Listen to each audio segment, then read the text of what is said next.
know that a lot of people have sheep that they put on solar that are not actually productive sheep.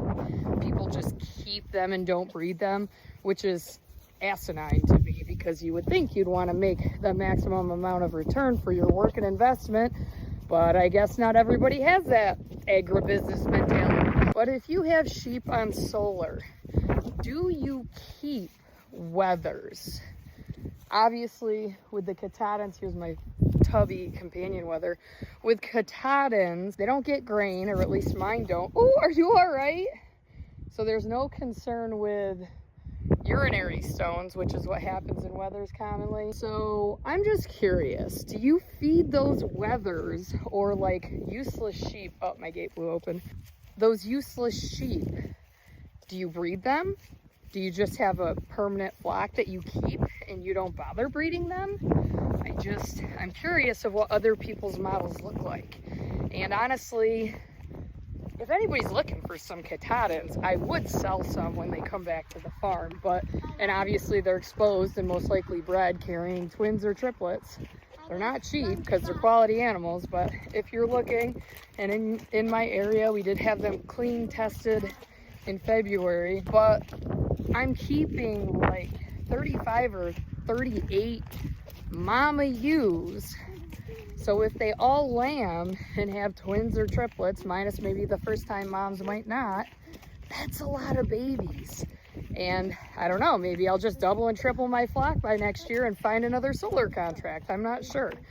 Eventually I'm gonna need another barn, because the one we have just will not cut it. Either that or I sell the cows, because the cows do have a larger barn than the sheep have. But the entire reason that we bought a farm was for the cows. My cows were homeless and they needed a home, and that's how that all came to be. And the sheep came with the farm that we purchased. So that would be kind of interesting if the animals that just happen to fall into my lap are really the producers and I end up parting with the cows. I don't think I could ever do that, honestly. I love my Herefords. I'll just keep AI, selling breeding stock. It's good. I will say though, I've had some conversations with some other producers, and if you also, I know this is like way off, I'm on 100 different directions right now, but if you do retail or bulk freezer meat, what has your business looked like this year? Have you noticed? And obviously, like, I haven't increased my prices aside from the beef end of it, but first of all, have you had to raise your prices? Second of all, what is the trends with your customers? Have you lost some? Because what we're finding, at least in our location, down in, we're like an hour south of Buffalo, so a lot of the people that are our customers are in rural areas. They don't work those city jobs. So I think what I'm seeing is they just literally, the economy is so horrible right now that they just cannot make it work.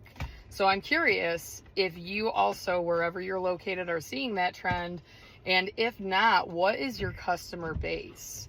Because we got stuck with a whole cow this year and 2 pigs. Luckily, we did find freezers for them, but I'm just curious, because when we originally started this venture, I was doing the planning, the business plan for it in 2017. I don't think I could have planned ahead for this. I don't think that in any wild stretch of the imagination, when we bought the farm and we did, I developed that business plan because I'm the bookkeeper and I was the driving force behind it. My husband was just along for the ride and has been appreciative, I think. I never in a million years would have thought that this would happen. That's it for right now. I gotta run to Rite Aid, and then I'm gonna go home and thaw some beef and chili, and I wanna get a snack. You can get a snack at Rite Aid. Yay! Okay. So yeah, give me your feedback.